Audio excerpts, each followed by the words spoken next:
Agora sim. Pessoal, está gravando então, boa noite a todos, né? E quem é do matutino aí, bom dia. Nós estamos na aula de prática de processo civil, prática de processo tributário do 10º semestre, né? Do dia 16 de setembro no noturno e do dia 18 de setembro do matutino. Essa aula está sendo gravada agora no noturno e vai ser disponibilizada, já foi, né? Disponibilizada também ao matutino, em razão das palestras da Semana Jurídica. E nós, na semana passada, estávamos estudando a execução fiscal, né, com base aí na Lei de Execução Fiscal, que é a Lei 6.830 de 80. E nós já vimos toda a generalidade aí, né, todos os institutos gerais da execução fiscal. Nós vimos que a execução fiscal, ela é o procedimento pelo qual as fazendas públicas cobram seus créditos, né, o dinheiro que elas têm a receber, que na grande maioria dos créditos são sim créditos fiscais, né, créditos tributários, mas não só. Na verdade, todo e qualquer crédito que a fazenda pública tenha, ela pode cobrar na forma de execução fiscal. E aí eu comentei com vocês que até multas penais, né, até multas penais, aquelas previstas expressamente nos tipos penais, junto com as penas privativas de liberdade, também são cobradas na forma de execução fiscal. E que as entidades de classe, né, como OAB, como CRO, como CRM, né, têm a possibilidade de cobrar as anuidades também através de execuções fiscais. Nós vimos a legitimidade, né, ativa como da fazenda pública, né, e aí depende da natureza do crédito, né, da natureza do crédito, porque pode ser crédito municipal, e a gente tem como exequente aí a Fazenda Pública do município, crédito estadual, Fazenda Pública do Estado e créditos federais, a PFN, a Procuradoria da Fazenda Nacional no Polo Ativo. Pessoal, e aí eu comentei com vocês que era muito importante retomar o estudo das competências tributárias, porque, a depender da competência tributária, a gente vai ter um ente público, né, um ente político responsável pela criação e cobrança daquele tributo. E, dependendo de quem for o ente político, a gente tem, então, essa legitimidade ativa, né, tributos municipais, tributos estaduais e tributos federais. Então, muito importante relembrar aí essa competência tributária. E essa competência tributária também, pessoal, ela é importante para definir a competência jurisdicional, a justiça competente, né? Porque tributos municipais e estaduais, a execução fiscal ela é promovida na justiça estadual. E tributos federais, a execução fiscal ela é promovida na justiça federal. E em relação ainda à legitimidade, né? Agora passiva, a legitimidade passiva é sempre do contribuinte devedor. Coitado do contribuinte devedor.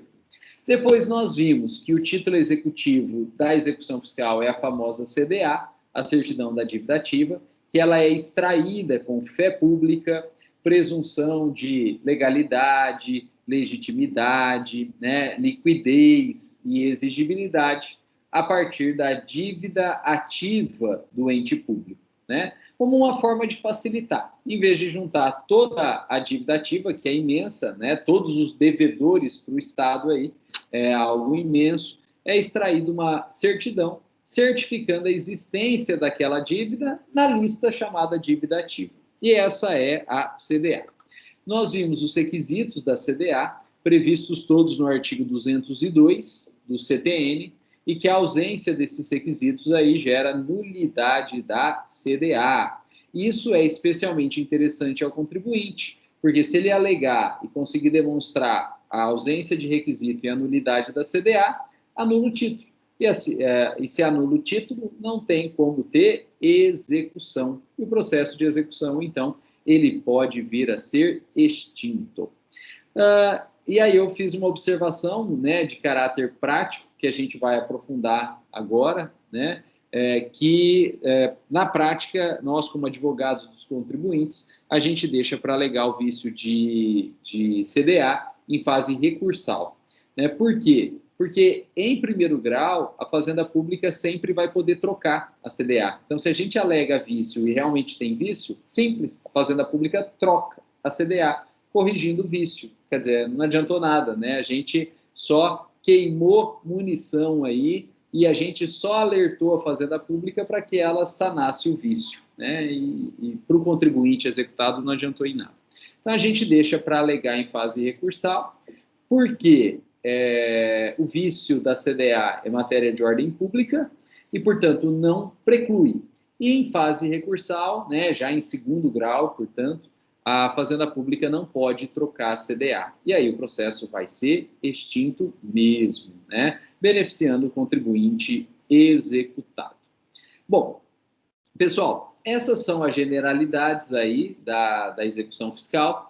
E agora a gente pode começar a nossa matéria nova e inédita de hoje. E o que a gente vai estudar hoje, né, é o procedimento da execução fiscal. Eu fiz um esqueminha aqui na lousa, né, o esqueminha que está aqui nas minhas costas, né, não sei se dá para ver, mas para que ele fique mais visível, né, eu tirei uma foto e estou compartilhando com vocês o esqueminha aí do procedimento da execução fiscal. Pessoal, acharam que iam ficar livres da minha letra, do meu garrancho? Que nada, né? Tá aí o garrancho, né? Para a gente analisar o esqueminha da execução fiscal. E aí vocês vão perguntar, professor, por que você não fez esse esqueminha no computador? Por dois motivos. Porque eu não sei e porque leva tempo, né? Então, em razão desses problemas práticos aí, do tiozinho aqui não dá conta de fazer no computador, é que a gente está usando essa lousa, né? E eu bati foto e disponibilizei para vocês. Bom, pessoal, então, nossa matéria de hoje, nós vamos estudar o procedimento da execução fiscal. Pessoal, e esse procedimento da execução fiscal, ele está previsto também na Lei 6.830 de 80, que é a lei especial da execução fiscal. De modo que, olha só, ele tem algumas diferenças em relação ao procedimento padrão do Código de Processo Civil. Sim, ele tem algumas diferenças em relação ao Código de Processo Civil de 2015. E aí vocês vão me falar, professor, mas se é diferente do código, qual que aplica o procedimento da lei de execução fiscal ou o procedimento do código? Lembrando que o código veio depois, o código é de 2015, enquanto que a lei de execução fiscal é de 80. E a lei posterior revoga a lei anterior. Sim, né, pelo critério cronológico. Mas, na verdade, pessoal, aqui prepondera o critério da especialidade, como eu comentei com vocês na aula gravada. Então, como a lei de execução fiscal 6.830 de 80, ela é uma lei especial, ela prepondera sobre todas as leis gerais. E mesmo que o Código de Processo Civil de 2015 seja posterior, e né, ele não prepondera sobre a lei da execução fiscal, a lei da execução fiscal prepondera em razão do critério da especialidade. Então, tomem cuidado aqui, porque esse procedimento é diferente do procedimento que vocês estudaram, né, de execução no Código de Processo Civil de 2015. E como tem essas diferenças, o examinador aí das provas, né, das questões de prova, gosta de cobrar justamente essas diferenças, porque só vai conseguir responder o que é diferente quem estudou execução fiscal. Quem não estudou vai responder pelo geral, né, pelo Código de Processo Civil geral. E, como é diferente, vai acabar errando, né? Então, essas diferenças aqui, eu vou comentar cada uma delas, elas caem bastante em prova, né? Elas são objeto de prova. Porque o examinador, questão de prova, OAB, gosta sempre do que é diferente aí. Bom, pessoal, vamos começar o nosso procedimento. Olha lá. A execução fiscal, ela é um processo. E como todo processo, ela sempre começa pela petição inicial. Pessoal, e essa petição inicial, então, é uma petição inicial padrão. Ela tem o endereçamento, ela tem a qualificação das partes, ela tem os fatos e o direito, ela tem os pedidos, ela tem o valor da causa, o local, a data e a assinatura do advogado. Padrão, né? Padrão. Bom, pessoal, o endereçamento. Essa petição inicial, ela pode ser endereçada ou para a Justiça Federal ou para a Justiça Estadual. E como que a gente vai saber para onde ela é endereçada? A depender da natureza do crédito, né? Se o crédito é federal, essa petição inicial vai ter que ser endereçada para a Justiça Federal. Agora, se o crédito é estadual ou municipal, aí essa petição inicial ela é endereçada para a Justiça Estadual. Lembrando que não existe justiça municipal aqui no Brasil, né? Então, o crédito municipal ela é endereçada também para a Justiça Estadual. Como autor, a gente vai ter, então, a Fazenda Pública do município, ou a Fazenda Pública do Estado, ou a Procuradoria da Fazenda Nacional, né? E como réu, a gente vai ter o devedor contribuinte aí. Como réu, como executado, o devedor contribuinte. Bom, pessoal, matéria de fato e de direito, né? A causa de pedir é a própria CDA, né? A causa de pedir é a própria CDA, é a própria certidão da dívida ativa. Porque nós já vimos, né, com base no artigo 202, que a CDA, ela obrigatoriamente tem que trazer todos os elementos, né, da própria dívida, né? Os elementos da própria dívida. E então, a causa de pedir é a própria CDA, né?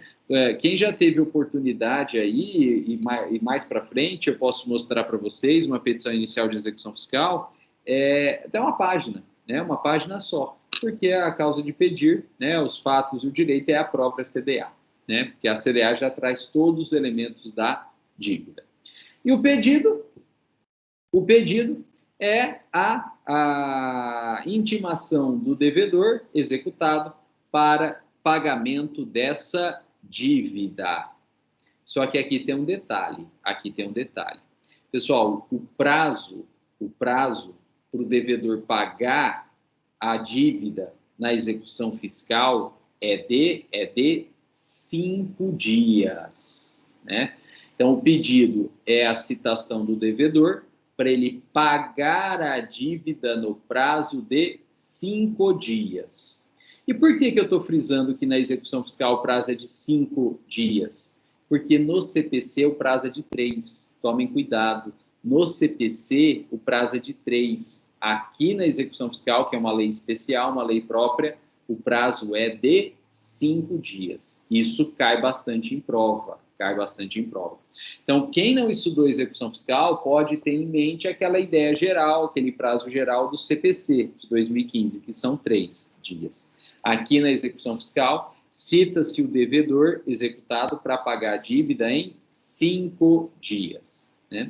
E aí, o valor da causa é o próprio valor da CDA também, né? O valor da causa é o próprio valor da CDA, né? Da certidão da dívida ativa.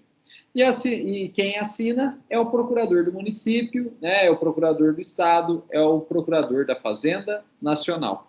Quem assina são os advogados dos entes públicos, né? Os procuradores. Procurador do município, procurador do estado e procurador da Fazenda Nacional. E importante, pessoal, os procuradores, eles têm que juntar a procuração também, né? Os procuradores, em regra, eles têm que juntar a procuração também. E quem vai assinar essa procuração é o chefe do Poder Executivo daquele ente público, né? Então, se é o município, a procuração ela tem que ser dada pelo prefeito. Se é o estado, a procuração tem que ser dada pelo governador. E se é o presidente, a procuração tem que ser dada pelo presidente se é a União, né? A procuração tem que ser dada pelo presidente. Só que no caso de Estado e União, existe uma presunção. Como a quantidade de procuradores é muito grande, né? Se fosse juntar a procuração, acabaria inviabilizando, né, o próprio andamento do processo, porque ia ser, só de procuração ia ser um calhamaço aí, né? Muitas páginas. Então, na verdade, quando Estado e União, há uma presunção, a pessoa apenas se qualifica como procurador do Estado ou como procurador da Fazenda Nacional e não junta a procuração. Toca.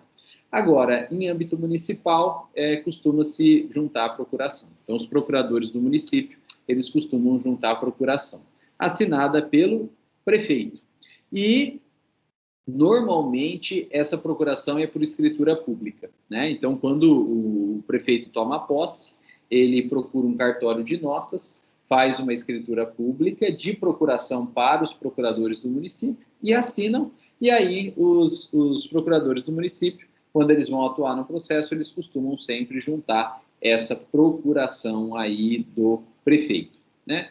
Como no município, né, menor, o número de procuradores é menor, é viável, é possível juntar essa procuração. Mas em âmbito estadual e federal, normalmente não se junta, não, né? Só se qualifica como procurador do Estado ou procurador da Fazenda Nacional e já toca, né? Bom, como a petição inicial da execução fiscal, ela vai dar início a um processo executivo, é preciso que se junte na petição inicial o título executivo, né? Então, junto com a petição inicial, tem que ser juntado, olha lá, a CDA, a certidão da dívida ativa, né? Tem que estar junto. E se não tiver? Se não tiver, não tem título executivo. E se não tem título executivo, não cumpriu o pressuposto processual do processo executivo.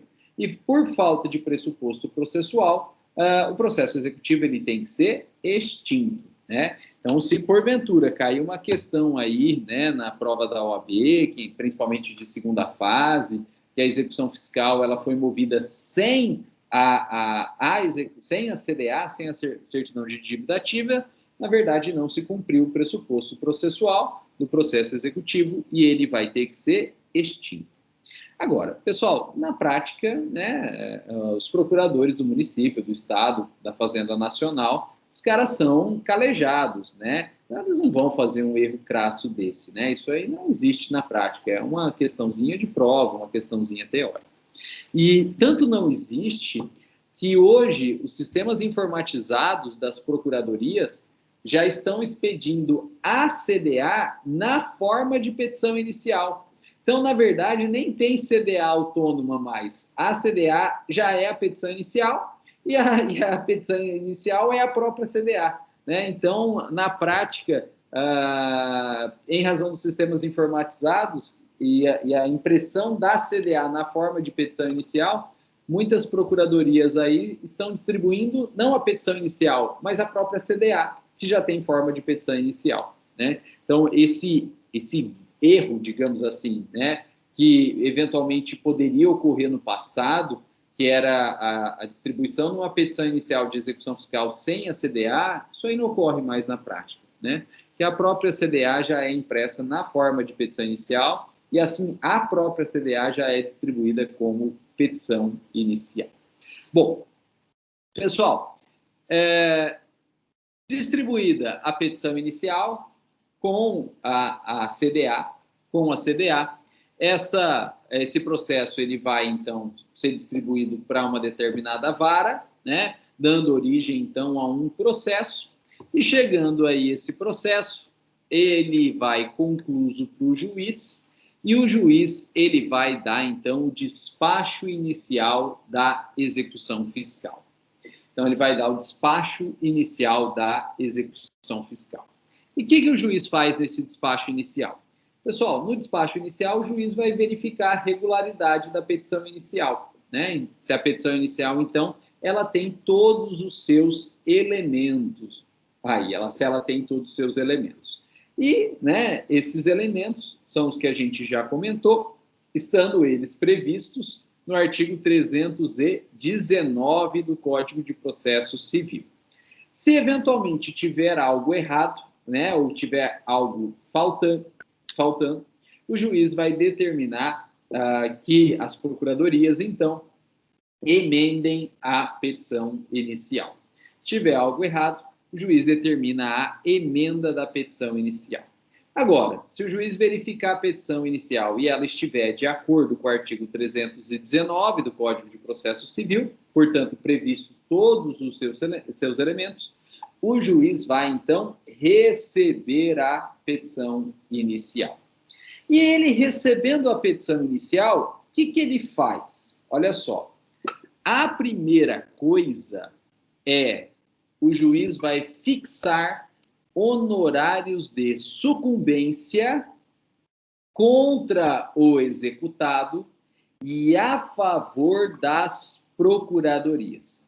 Então, a primeira coisa é o juiz já fixa o valor dos honorários de sucumbência contra a serem pagos pelo executado, pelo contribuinte executado, em favor das fazendas públicas, das procuradorias.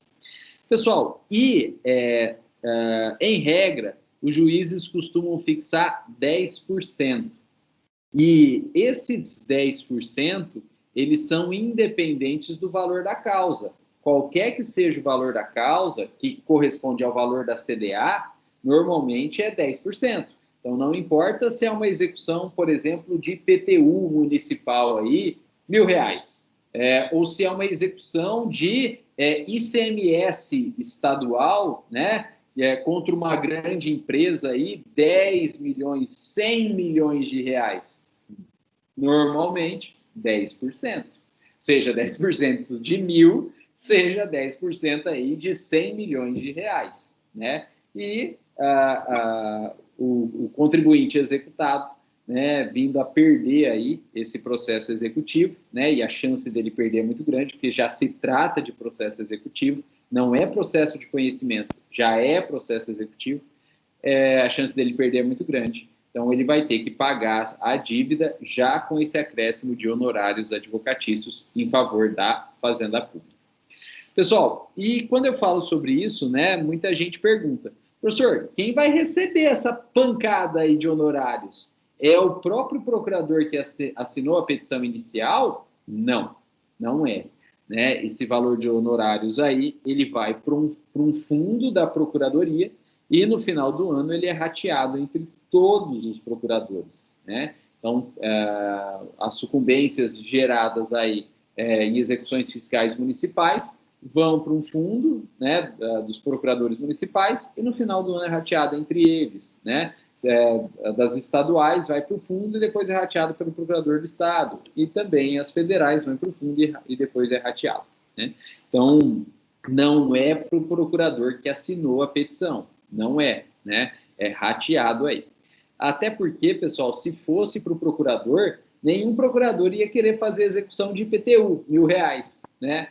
Agora ia dar briga, ia sair no tapa os procuradores para pegar a execução de ICMS, né? De valores, então, né, mais substanciosos aí. Né? Então, não tem essa possibilidade, né? Não é direto. Isso aí vai para um fundo e depois é rateado entre eles. Bom, pessoal, a segunda coisa, depois de fixar os honorários, o juiz vai determinar a citação do réu executado, né, do contribuinte executado. Então, o juiz manda citar o contribuinte executado. E aqui tem uma peculiaridade interessante. Por quê? Porque na execução fiscal, a regra é a citação por correio. Na execução fiscal, a regra é a citação por correio. É diferente do processo civil normal. No processo civil normal, em processo de conhecimento, a regra é também a citação por correio. Mas no processo civil normal, em processo de execução, a regra não é a citação por correio. A regra é a citação por oficial de justiça, né? Prof. Oi. Oi, Guiana, é a Karen, tudo bem? Tudo bem. De alguma coisa me valeu trabalhar na prefeitura, né? Deixa eu falar. Você falou que era regra por correio, só que, assim, na maioria das vezes lá era oficial de justiça mesmo. Aí a prefeitura pagava, não pagava? Aí depois a pessoa que é a devedora tinha que pagar de volta, né? Óbvio. Não, tem que a prefeitura... Pagar de volta. Não sei se é uma maneira, né, de ganhar mais, sei lá, né? A prefeitura antecipa, né? E aí depois... Exato. Aí na hora de volta. faz a liquidação e coloca, né? Mas veja, isso é opção da prefeitura, né? E ela tem que arcar com isso. né? Na lei de execução fiscal, a regra é a citação por correio. Até se você ainda tiver alguma petição inicial de execução fiscal da prefeitura, você vai ver que o procurador ele coloca expressamente lá que ele quer a citação por oficial de justiça. Porque se ele não coloca expressamente que ele quer a citação por oficial de justiça, vai valer a regra. E a regra é a citação por correio, né? Então, na verdade, a regra da execução fiscal é a citação por correio, né? Agora, claro, como qualquer outro processo, se o autor quiser que seja feita outra forma de citação, ele vai ter que requerer essa outra forma de citação expressamente, né?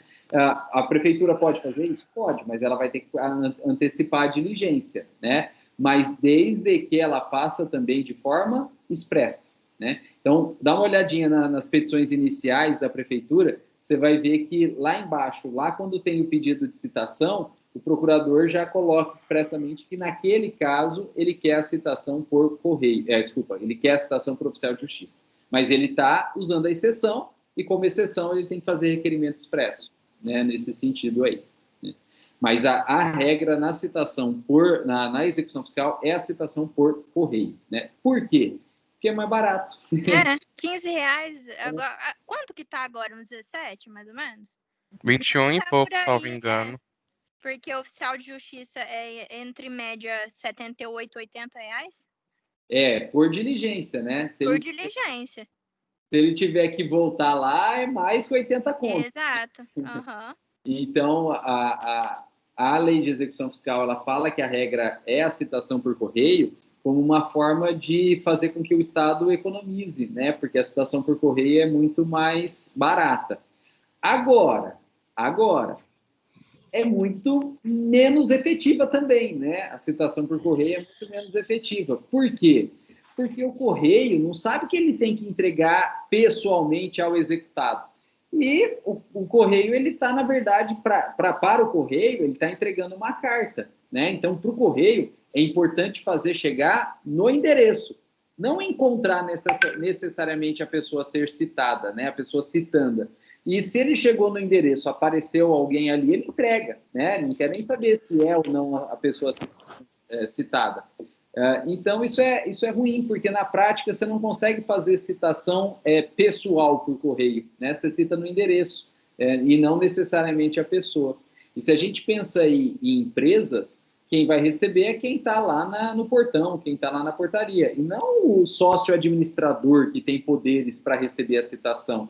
Né? Se a gente pensa, por exemplo, em prédios, né? Quem mora em prédio, quem recebe não é o apartamento ou a pessoa no apartamento, quem recebe é o porteiro, né? Então, a citação por correio, ela é muito mais barata, porém, ela é muito menos efetiva do que a citação por oficial de justiça, né? Então, é por isso que, se houver disponibilidade financeira para isso, as procuradorias, elas podem sim optar pela citação por oficial de justiça, mas elas vão ter que pagar, né? Ou pelo menos antecipar o valor da diligência, né? E às vezes não tem dinheiro para isso, né? E aí faz a citação por correio mesmo, né? Às vezes não tem dinheiro para isso. Mas se puder, e desde que tenha dinheiro, se puder, e desde que faça de forma expressa, não tem problema nenhum a citação por oficial de justiça. E, na prática, a citação por oficial de justiça é muito mais eficaz, né? Porque o oficial de justiça ele vai lá procurar endereço, ele vai tentar localizar pessoalmente a pessoa que está sendo citada. O oficial de justiça ele tem a prerrogativa de fazer citação por hora certa, né? Então, tendo dinheiro para isso e ficando combinado entre os procuradores aí a possibilidade, e desde que o faça de forma expressa, de requerer a citação por oficial de justiça, pode, né? Mas tem que ser expresso, né? Tem que ser expresso. Se não falar nada, na execução fiscal, o juiz cita pelo correio, né? Se não falar nada do tipo de citação, na citação por oficial, na citação da execução fiscal, o juiz cita por correio. Né? Guena. Oi? Então, em resumo, em regra, a citação é pelos correios, mas pode argumentar também que existe uma flexibilização por parte da Procuradoria de fazer intimação por oficial de justiça. Inclusive, só uma observação que também tem intimação pelos correios por via mão própria também, né? Se colocar expressamente que é mão própria, adianta, mas eu já vi um monte de carta de citação emitida, porque quem vai emitir a carta de citação é o fórum, né? Que é pedido com mão própria e não sai com mão própria, né? E também já vi a carta de citação que saiu com mão própria, mas não foi cumprida em mão própria, né? Então, você não tem, infelizmente, essa garantia que vai ser citado aquela pessoa específica, né? Se fosse juizado, beleza, porque no juizado a citação que chega até o endereço é considerada válida. Agora, fora de juizado, vara comum, a citação que é feita em terceira pessoa, ainda que no mesmo endereço, ela não é válida, né? Então, você não tem garantia. Infelizmente, a citação por correio, você não tem garantia. Agora, tome muito cuidado com o que você falou. É possível flexibilização. Não é a ideia de flexibilização. A ideia é o seguinte, você tem regra e exceção, né? Porque se você trabalha com flexibilização, dá a impressão que poderia ser de qualquer forma, né? E a ideia não é bem essa, porque a regra é por correio. Então, se o procurador não requer ou não fala nada sobre tipo de citação, vai bater no fórum e o fórum tem que fazer a citação por correio, né? Porque essa é a regra. As demais formas de citação, não é que há uma flexibilização, não, elas são exceção. E por que eu estou frisando que é exceção?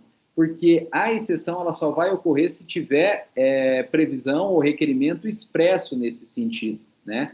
E flexibilização dá a impressão que pode fazer de qualquer jeito, né?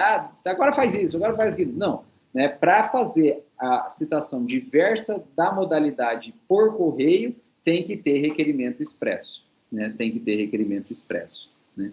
Então, não é bem flexibilização. Melhor você trabalhar com a ideia de regra e de exceção. A regra é por correio. Se não quiser seguir a regra, né, se quiser seguir uma exceção, pode. Mas, como toda exceção, ela depende de previsão expressa, ou ela depende de requerimento expresso nesse sentido, né? Então, o termo flexibilização, eu acho que não é o melhor termo, não, né? Use mais a ideia regra e exceção nesse caso, né? Bom, pessoal, então vamos sistematizar aí, né? Porque se cair uma prova de OAB, a gente tem que responder rigorosamente aí conforme a lei. Então, veja, no Código de Processo Civil, né? No processo de conhecimento, a regra é citação por correio. Tudo bem. Se quiser fazer forma diferente, pode, desde que haja requerimento expresso. No Código de Processo Civil, em processo de execução, a regra é a citação por oficial de justiça, né? Então, execução do CPC, a regra é a citação por oficial de justiça.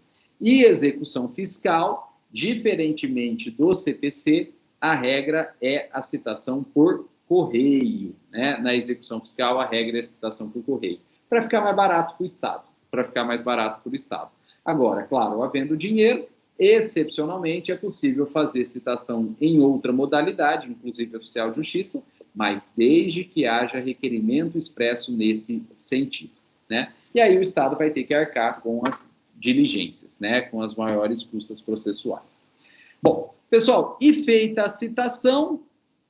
citação é para que o devedor executado pague a dívida em até 5 dias, né? Devedor executado pague a dívida em até 5 dias. Esse prazo, né, eu já comentei com vocês, é diferente, né? No CPC 2015, o devedor executado é citado para pagar em 3 dias. Na execução fiscal, ele é citado para pagar em 5 dias. Bom, e dentro desse prazo de 5 dias, então, ele pode realizar o pagamento. Agora, pessoal, importante, para o devedor executado fazer esse pagamento, né, ele tem que pagar a integralidade da dívida. Então, ele tem que pagar o valor da CDA atualizado, acrescido de juros moratórios, acrescido de honorários advocatícios e, como a Karen falou aí, acrescido também das custas processuais, né? Processuais. É. E aí, ô professor, lá na Procuradoria, né, geralmente, eu acho que é por causa da lei municipal, porque saiu uma lei municipal em Jales que permitia dividir a dívida, né? E aí, por conta disso, a maioria vai lá e divide, aí consegue prosseguir o processo sem muita briga, né? Senão o povo faz barraco lá, né? Então, aí conseguindo dividir a dívida, não extingue o processo, porém continua, né? Aí não tem problema. Não é só em Jales, não, né? Isso é feito em todos os entes públicos, né? Pelo amor de Deus, tirem a gravação. Principalmente no ano de eleição, né? É batata. Todo ano de eleição existe essa lei, né? Que a Karen comentou aí, que a gente chama geralmente, né? Vulgarmente aí de refis, né? Verdade. É a lei do refinanciamento, é a lei do refis. Todo ano de eleição tem. Isso é batata. Por quê? Porque se faz a lei do refis, dando essa possibilidade, normalmente, de desconto de encargos, como multa, juros moratórios, né? Normalmente dá desconto de multa, dá desconto de juros moratórios, e o que sobrou, descontado os juros e a multa, ainda parcela. É algo benéfico para a população, né? Isso é algo benéfico para a população. Então, os políticos aí gostam de fazer a lei do refis no ano de eleição, porque eles estão fazendo aí, né, algo benéfico para a população. E quem sabe, né, talvez eles queiram o voto dessas pessoas, né? Talvez queiram os votos dessa pessoa. Então, isso é normal. Todo ano de eleição tem, né? Inclusive, gente, tem muita gente malandra que vive disso, né? Contribuinte, né? Gente malandra não. Contribuinte malandro que vive disso, né? Tem cara que paga IPTU uma vez a cada 4 anos, né? Por quê? Ele sabe que a cada 4 anos tem eleição, né, municipal, e sabe que no ano de eleição vai ter a lei do refis. Aí o cara passa 4 anos sem pagar IPTU. Aí no 4º ano, quando é ano de eleição, sai a lei do refis, o cara vai lá na procuradoria e consegue, é por lei, isso é por lei, então não é o procurador que está fazendo isso, é a lei que autoriza, né? E vai lá na procuradoria e consegue pegar a dívida desses 4 anos, né? Tirar todos os juros moratórios, tirar todas as multas, não tira a correção monetária não tira. Então tira as multas, tira os juros moratórios e parcela isso aí, né, conforme a lei, né, o número de parcelas que a lei permitir. Sei lá, tem lei que vai permitir 12 vezes, 24 vezes, 36 vezes, né, aí depende da lei, né, e aí o cara paga, então, o IPTU a cada 4 anos, né, paga dos 4 anos, mas paga a cada 4 anos, sem juros moratórios, sem multa e ainda parcelado, né, tem muito contribuinte malandro que faz isso aí, né, e vai continuar tendo, né? E o Estado vai continuar fazendo isso, né? Principalmente nos anos de eleição, né?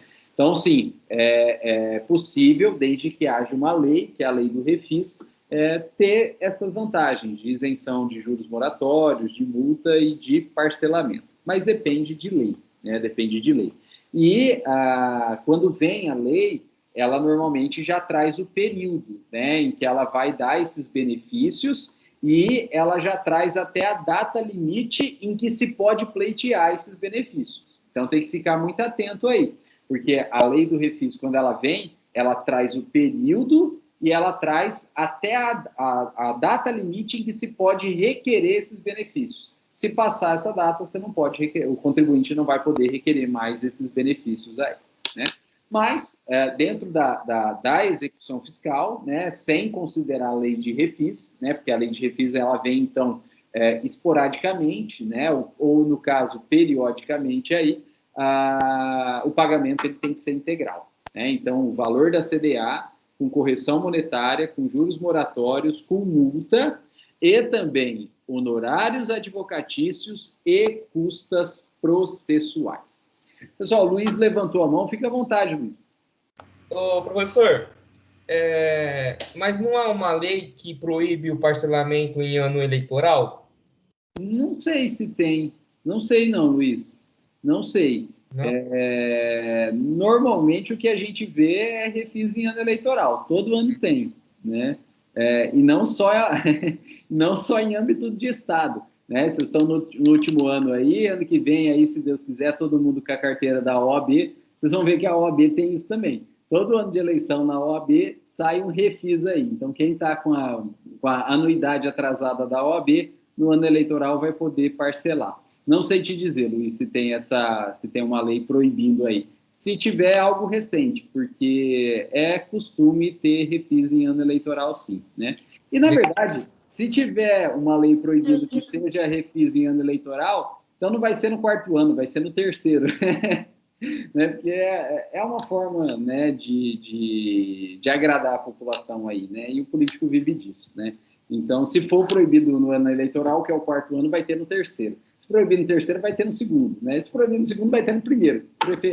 Prefeito não, né? O administrador público aí entra, né, e já faz a lei do refis para agradar a população aí. Então, isso não tem como fugir, não, né? Isso aí provavelmente não é só no Brasil, né? Faz parte do jogo político mesmo, né? Então, isso aí não vai ter como fugir, não. Então, não sei te dizer, Luiz, vou ficar te devendo.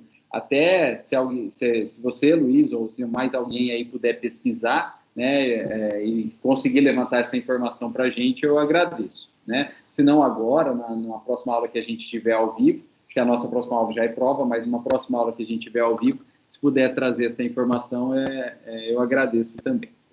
Bom, pessoal, então, o pagamento aí é integral. E já que, né, o pessoal está comentando aí da prefeitura, né, e a gente está falando da parte prática da coisa, o que a gente faz na parte prática, né? A gente, antes de ir lá na prefeitura, né, a gente como advogado do contribuinte, antes da gente ir lá na prefeitura pedir o parcelamento ou pagar a dívida, a gente faz uma petição para o juiz pedindo a concessão de justiça gratuita, né? Porque se o juiz conceder justiça gratuita, não vai ter que pagar os honorários e não vai ter que pagar as custas processuais, né? Então, dica prática aí. Você foi procurado pelo contribuinte, você vai ter que ir lá pagar na prefeitura, ou no estado, ou na União, né? Você vai ter que ir lá na procuradoria pagar. Mas antes de ir lá, faz uma petição marota para o processo de execução, solicitando aí a concessão de justiça gratuita, né? Porque se o juiz conceder, ele vai dar isenção dos honorários e das custas processuais. Aí, depois que você conseguiu a justiça gratuita para o teu cliente, né, o contribuinte, aí sim você vai lá na procuradoria para pagar, né? Mas aí a procuradoria já não vai mais poder te cobrar os honorários e as custas processuais, né? Então, já que a gente está falando aí da prática, né, a ótica do advogado, essa é a conduta. Primeiro peticiona nos autos, pede justiça gratuita, aí depois que conseguiu é que vai para a procuradoria. Se for direto para a procuradoria, por lei, a procuradoria vai te cobrar os honorários e as custas processuais. Professor, oi? Não é proibido, não. O que não pode é ter seletividade, favorecer um determinado tipo de pessoas carentes e outras não. Isso não pode, mas que é proibido não é não. Eu não entendi a palavra, Davi, que você falou. Seletividade? Tipo assim, eu não posso beneficiar aquela população e daquela região, entendeu?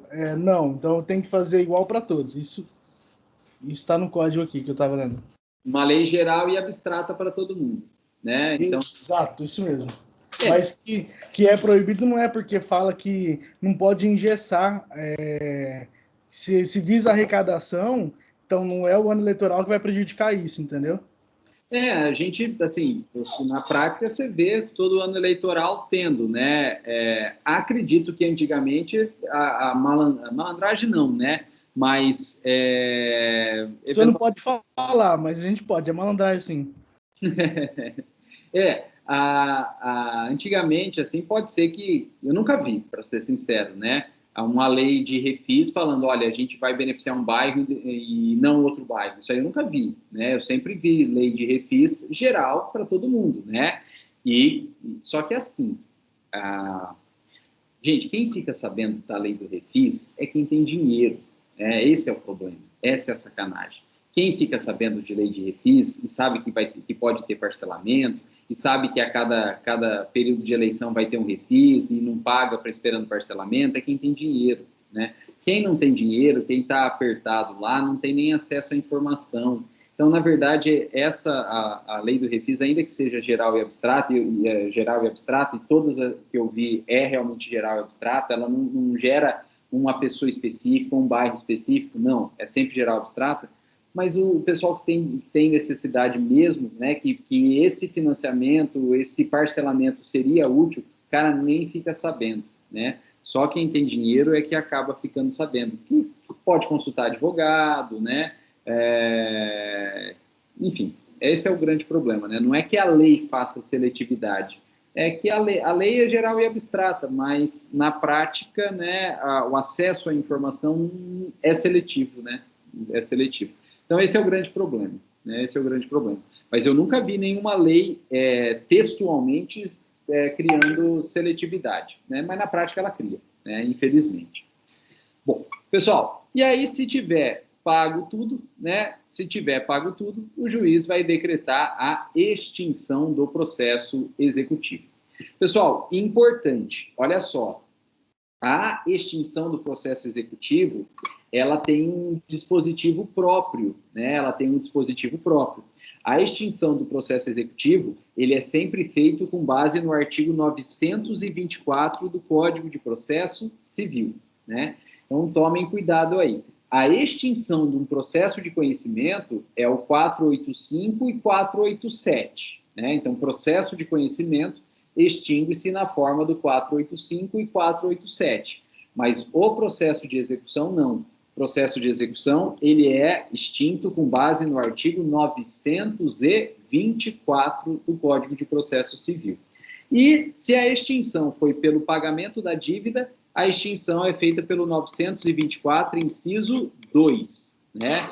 924, inciso 2, né?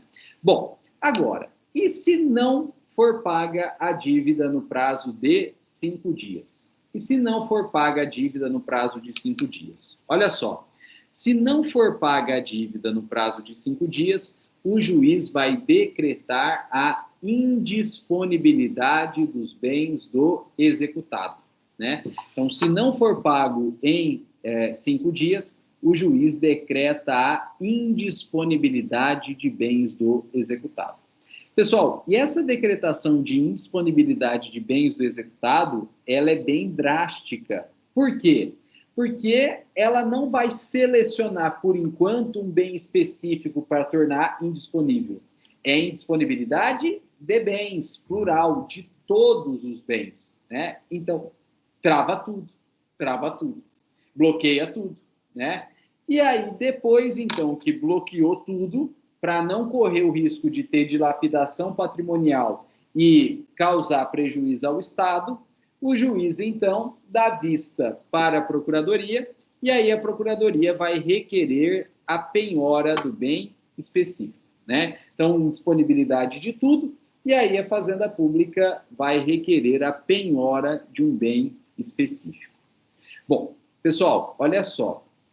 No processo de execução fiscal, a penhora, ela é muito importante, inclusive para o executado. E a gente vai ver por quê.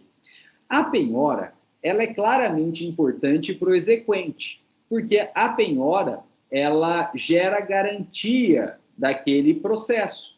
Porque, feita a penhora de um bem, o processo vai seguir para avaliar aquele bem. Avaliado o bem vai ser vendido, normalmente em leilão, que a gente chama de asta pública, e uma vez vendido o bem, o dinheiro arrecadado, ele é entregue ao órgão público aí para fins de pagamento da dívida. Então, a penhora, ela é claramente importante para o exequente, porque a penhora garante o juízo, permite, então, a avaliação, alienação e pagamento da dívida. Então, não há dúvida que ela é importante para o exequente. Agora, na execução fiscal, a penhora ela é também importante para o executado. Por quê? Porque, olha só, a penhora ela é pressuposto processual para a apresentação da defesa do executado. E a defesa do executado, numa execução fiscal, chama-se embargos à execução fiscal. A penhora na execução fiscal, ela é pressuposto processual para a apresentação de defesa do executado, que são, né, os embargos à execução fiscal. E aí vocês vão perguntar, professor, o que você quer dizer com isso? Eu quero dizer o seguinte: enquanto não tiver havido penhora, e enquanto a execução fiscal não tiver garantida, não pode entrar com embargos à execução fiscal.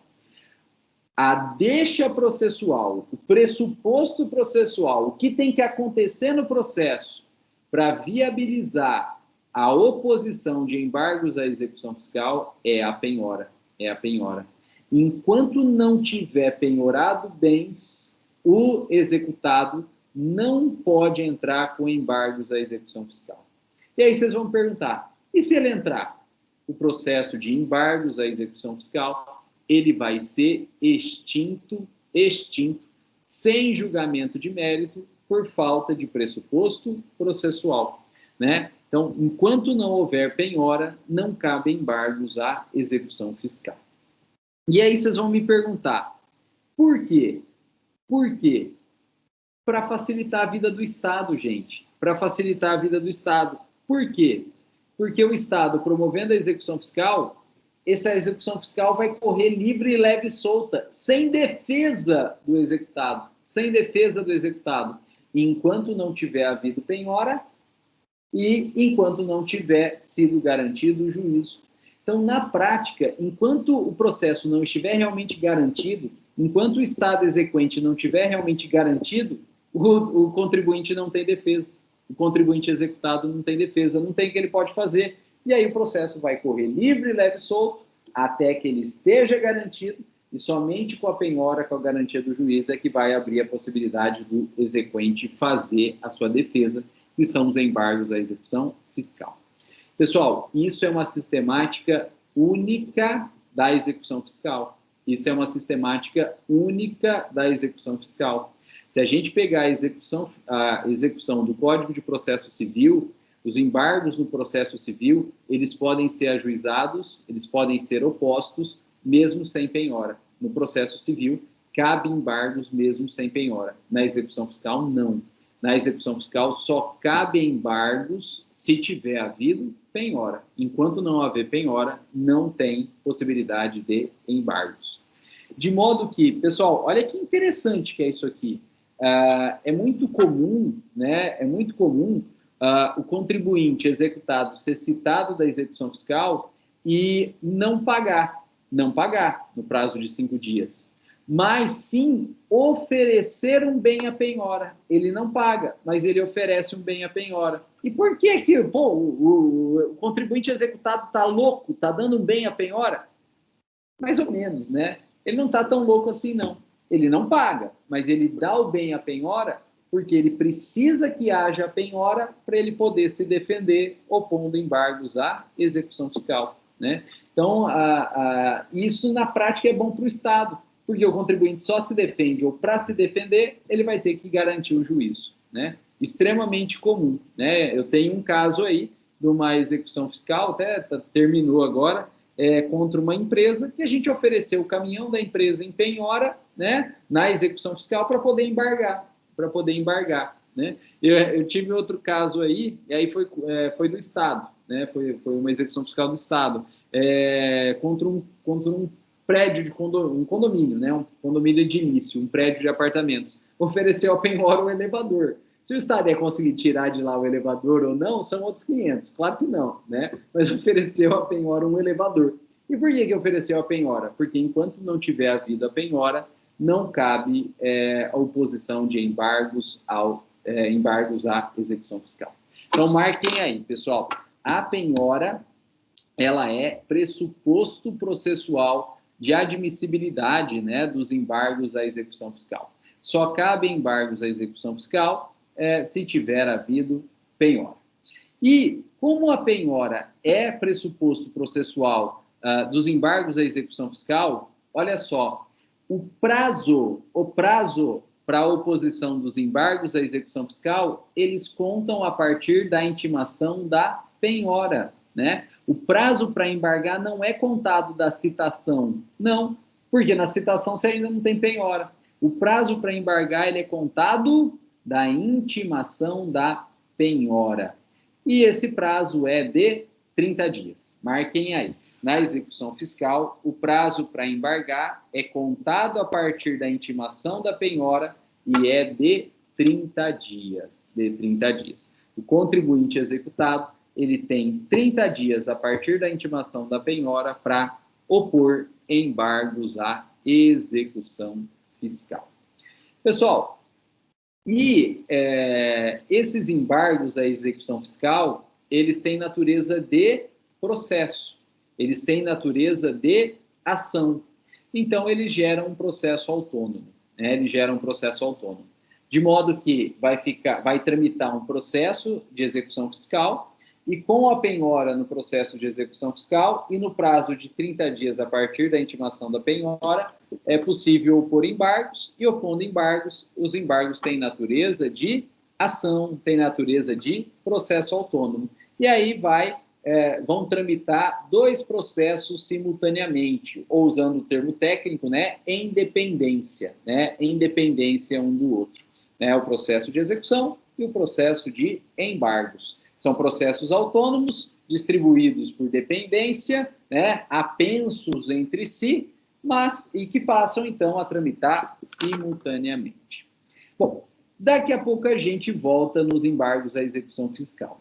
Porque quando a gente estuda isso em aula presencial, normalmente vem a pergunta: professor, e se o contribuinte executado for citado para pagar em 5 dias, não pagar, tem decretada a indisponibilidade dos seus bens, só que na verdade não acha bem nenhum, não acha um gato para puxar pelo rabo, e se não acha um gato para puxar pelo rabo, não faz penhora, porque não tem bem para penhorar, decreta a indisponibilidade, mas na hora que vai ver quais são os bens, não acha nenhum, e aí não faz penhora.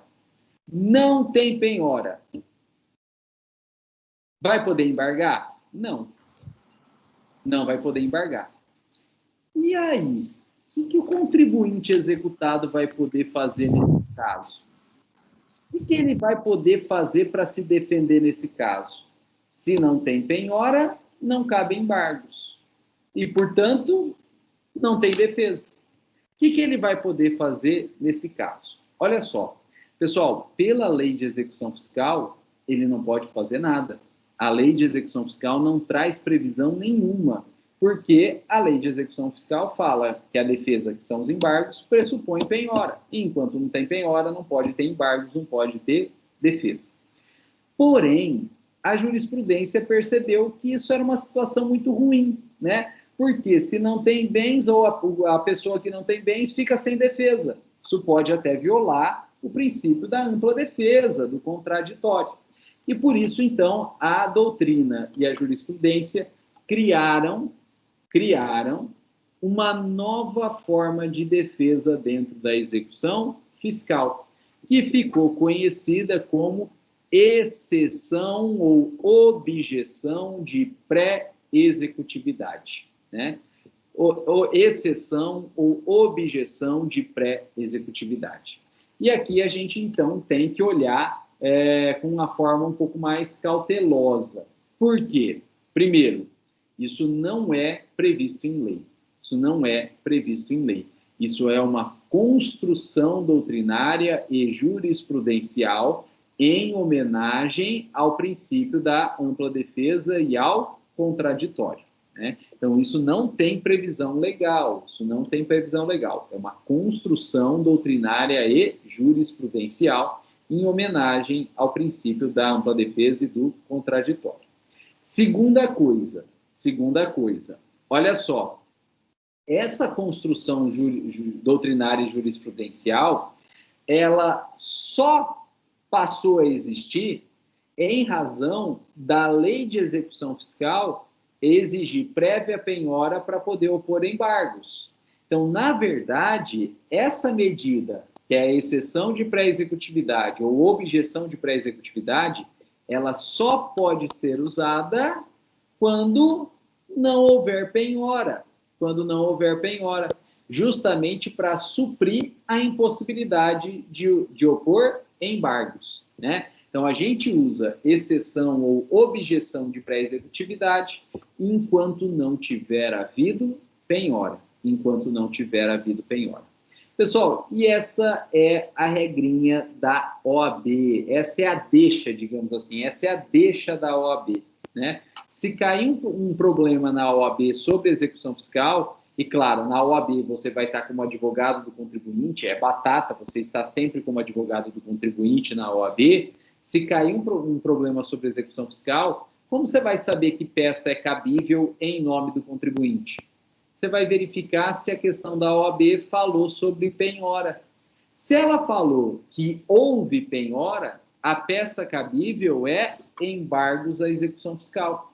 Se falou que houve penhora, a peça cabível é embargos à execução fiscal. Agora, se a questão disse que não houve penhora, ou se não falou nada sobre penhora, presume-se que não houve. Se falou expressamente que não houve, ou se nada falou a respeito, se calou-se a respeito, presume que não houve. Aí a peça cabível vai ser exceção ou objeção de pré-executividade, né? Então, se na OAB não falou que não houve penhora, ou não falou nada sobre penhora, a peça cabível é a exceção de pré-executividade. Pessoal, e aí vocês podem soltar foguete. Por quê? Porque a exceção ou objeção de pré-executividade é uma peça muito facinha de fazer. Por quê? Porque ela não tem natureza de ação, ela não tem natureza de processo, como os embargos. A exceção ou objeção de pré-executividade, olha só, é uma petição intermediária dentro da própria execução fiscal. Muito mais fácil de fazer, muito mais fácil de fazer. A exceção ou objeção de pré-executividade, ela é uma petição intermediária dentro da própria execução fiscal, dentro do próprio processo de execução fiscal. Então, tranquilinho de fazer, bem mais tranquilo de fazer. Agora, nem tudo são flores, nem tudo são flores. Por quê? Porque como isso aqui não tem previsão legal, isso é uma construção doutrinária e jurisprudencial, a amplitude das defesas ou das teses defensivas dentro de uma exceção ou objeção de pré-executividade é bem menor. Digamos assim, a defesa é restrita. A defesa é restrita. Por quê? Porque na exceção de pré-executividade, como isso é uma construção doutrinária e jurisprudencial, só é possível alegar matérias de ordem pública que o juiz poderia conhecer de ofício.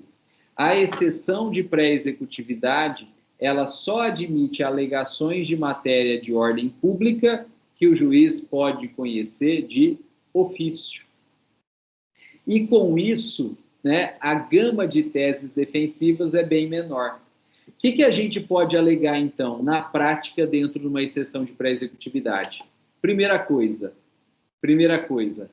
pagamento, né? Pagamento. Porque se já está pago, né? Se já está pago, o juiz pode conhecer de ofício. Basta você juntar o recibo de pagamento, o comprovante de pagamento, que o juiz pode conhecer de ofício. Então, pagamento, né? É possível ser alegado em exceção de pré-executividade. Segundo, matérias de ordem pública. Então, prescrição e decadência. Se tiver havido prescrição e decadência, é possível, sim, alegar em exceção de pré-executividade. Prescrição e decadência, né? Inclusive, né, recentemente aí, não tão recentemente, mas foi alterado o Código Civil, né, e permitiu agora expressamente, né, que o juiz conheça de ofício a alegação de prescrição e decadência, né? Então, a prescrição e decadência é matéria também de defesa típica de uma exceção de pré-executividade. E também, pessoal, olha só, outra matéria de ordem pública que pode ser conhecida de ofício e, portanto, que pode ser alegada em exceção de pré-executividade é a nulidade da CDA. Então, se a CDA ela não seguiu os elementos previstos no artigo 202 do CTN, ela é nula. E aí você pode alegar também a nulidade de CDA. E essas são as matérias, na verdade, né, que são passíveis de alegação dentro de uma exceção de pré-executividade. Então, a primeira é o pagamento, a segunda é a prescrição e a decadência, e a terceira é a nulidade da CDA. Agora, todas as demais matérias, principalmente erro aí de cálculos e valores, não é possível alegar em CDA, né? O famoso excesso de execução, erro de cálculos e valores, não pode ser alegado em exceção de pré-executividade. Por quê? Porque o juiz não pode conhecer de ofício, é cálculo. Se é cálculo, precisa ter prova, precisa ter documento, às vezes precisa até nomear perito ou mandar para contador, né? E por isso o juiz não pode conhecer de ofício, né? E se não pode conhecer de ofício, não pode alegar, então, em exceção de pré-executividade. Essas demais matérias aí, principalmente referente a excesso de execução e cálculos, só podem ser alegados em embargos à execução fiscal. Só podem ser alegados em embargos à execução fiscal. E para alegar em embargos, precisa ter prévia penhora. E se não teve penhora ainda, né, o contribuinte executado, ele acaba tendo que dar um bem em garantia, em penhora, para poder embargar e para poder alegar excesso de execução e cálculos aí, né? Então, essas são as formas de defesa que a gente tem em exceção de pré-executividade. Essas são as formas de defesa que a gente tem em execução fiscal. Pessoal, para a gente terminar a aula de hoje, eu gostaria de abrir uma tabelinha com vocês, né? Para a gente, então, diferenciar essas duas modalidades de defesa, né? Eu queria, então, diferenciar essas duas modalidades de defesa. Vamos abrir aqui uma tabelinha e colocar duas colunas diferenciando a exceção de pré-executividade e os embargos à execução fiscal? Vamos lá? Aí, primeira coluna vai ser objeção de pré-executividade. E a segunda coluna vai ser embargos à né, execução fiscal. Vamos lá? Olha só, embargos à execução fiscal. Defesa típica da execução fiscal e expressamente prevista em lei. A defesa típica são os embargos à execução fiscal, né, e expressamente previstos em lei. Enquanto que, olha só, a objeção de executividade não tem previsão legal, decorrendo de construção doutrinária e jurisprudencial. Segunda característica, embargos à execução fiscal. Pressupõe, tudo bem que vai ser, né, um pleonasmo aqui. Pressupõe prévia penhora ou, ao menos, garantia do juízo na execução fiscal, né? Os embargos à execução fiscal, eles só podem ser usados, né, se houver prévia penhora ou, ao menos, garantia do juízo na execução fiscal. Enquanto que a objeção de pré-executividade dispensa prévia penhora, podendo ser utilizada a qualquer momento processual,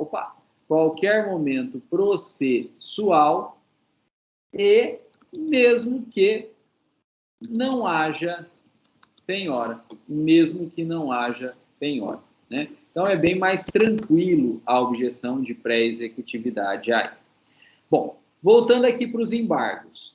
Como os embargos pressupõem a penhora, os embargos têm que ser opostos no prazo de 30 dias a contar da intimação da penhora, né? Os embargos à execução fiscal têm que ser opostos no prazo de 30 dias a contar da intimação da penhora. Enquanto que a objeção de pré-executividade não tem prazo, podendo ser utilizada pelo contribuinte executado a qualquer momento do processo, né? A objeção de pré-executividade não tem prazo, podendo ser utilizada pelo contribuinte executado a qualquer momento do processo. Bom, e os embargos, pessoal? Vamos voltar aqui para os embargos. Olha só, os embargos têm natureza de ação. Por isso, olha só, seguem a forma de petição inicial. Os embargos seguem a forma de petição inicial. E que forma que é essa? Artigo 319 do CPC.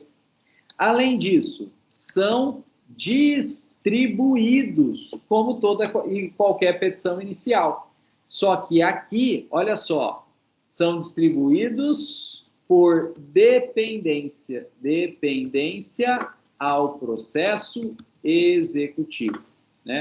Então, os embargos à execução fiscal têm natureza de ação, por isso, seguem a forma de petição inicial e são distribuídos por dependência ao processo executivo. Passam a tramitar de forma autônoma,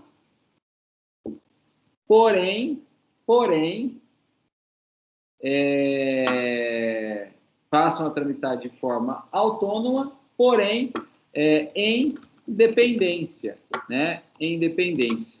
Um colado no outro, mas cada qual tramitando autonomamente. E a objeção de pré-executividade, pessoal? A objeção de pré-executividade não tem natureza de ação. Por isso, é feita na forma de petição intermediária e protocolada internamente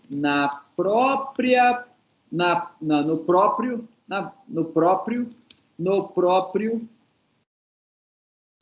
processo de execução fiscal, né? A exceção de pré-executividade não tem natureza de ação, por isso é feita na forma de petição inicial e protocolada internamente ao próprio processo de execução. Bom, vamos continuar. Olha lá.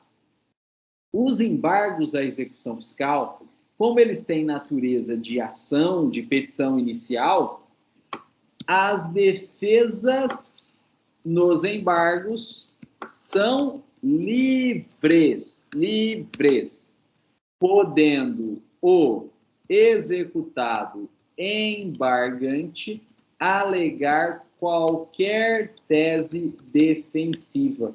Ele pode alegar qualquer tese defensiva. Principalmente,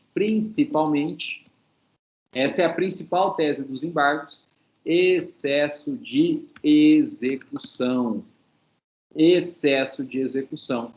permitindo até nomeação de contador ou perito judicial, né? Permitindo aí a nomeação de contador ou perito judicial. E na objeção de pré-executividade,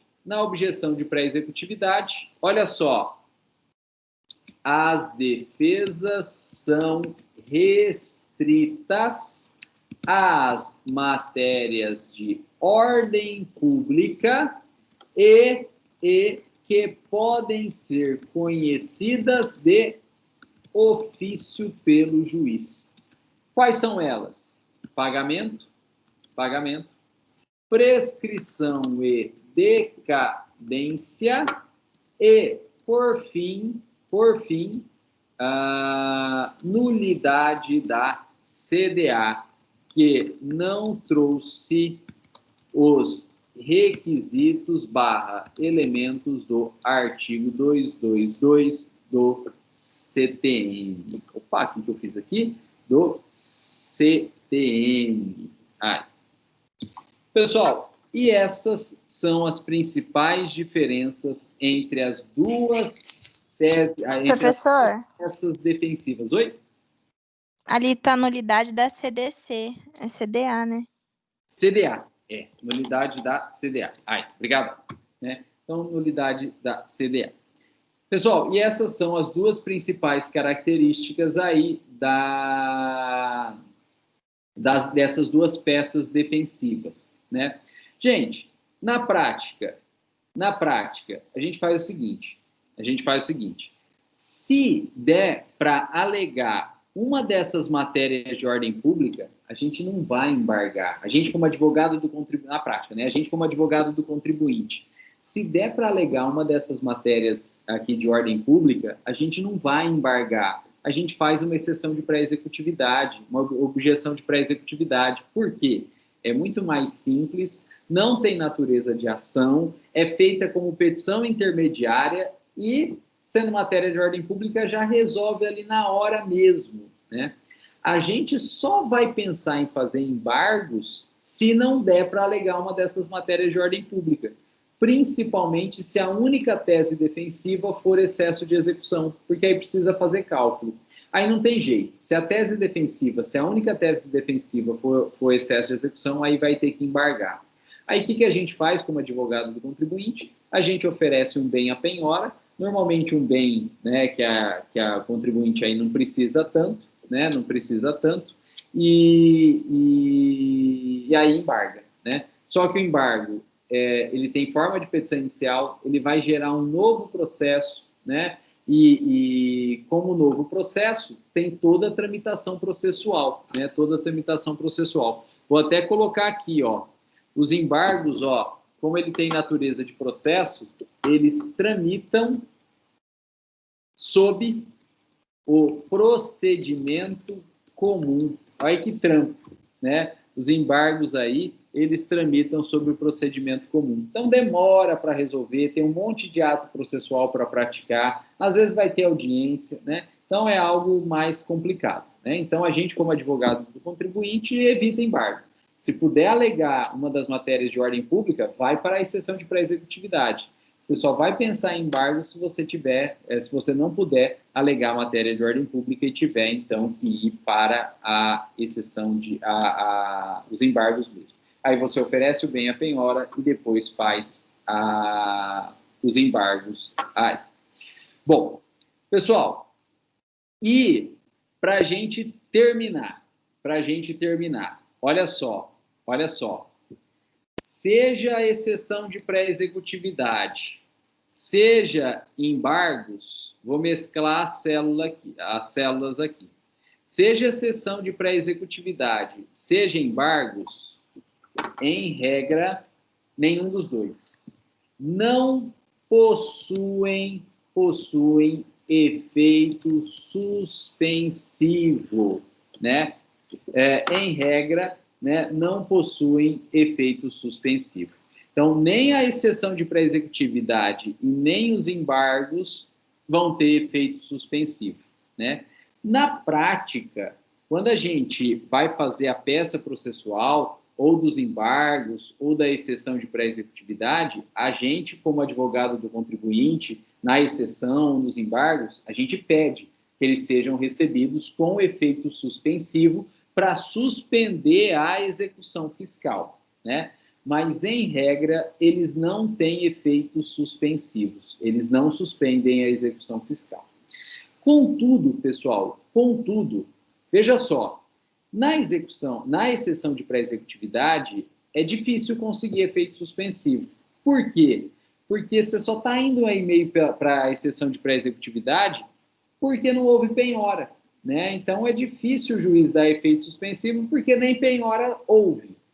No entanto, nos embargos, apesar de a regra não ter efeito suspensivo, nos embargos a gente pede sempre.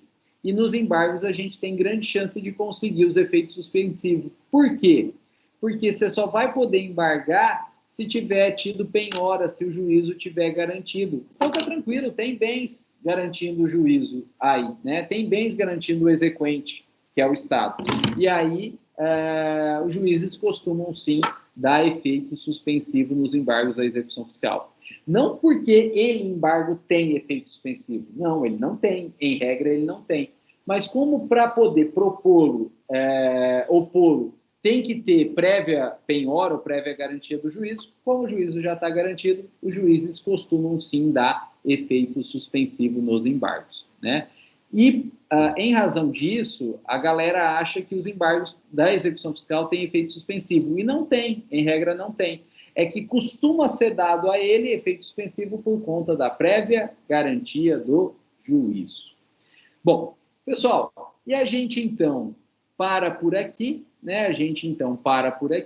Eu vou interromper o vídeo para ele não ficar muito longo, agradecendo a presença e a paciência de todos, mas a gente continua batendo um papo aqui, né? Caso alguém tenha alguma dúvida, alguma pergunta, algum comentário. E eu vou pegar essa tabelinha que eu fiz também e vou mandar para vocês. Pessoal, alguém tem alguma dúvida, algum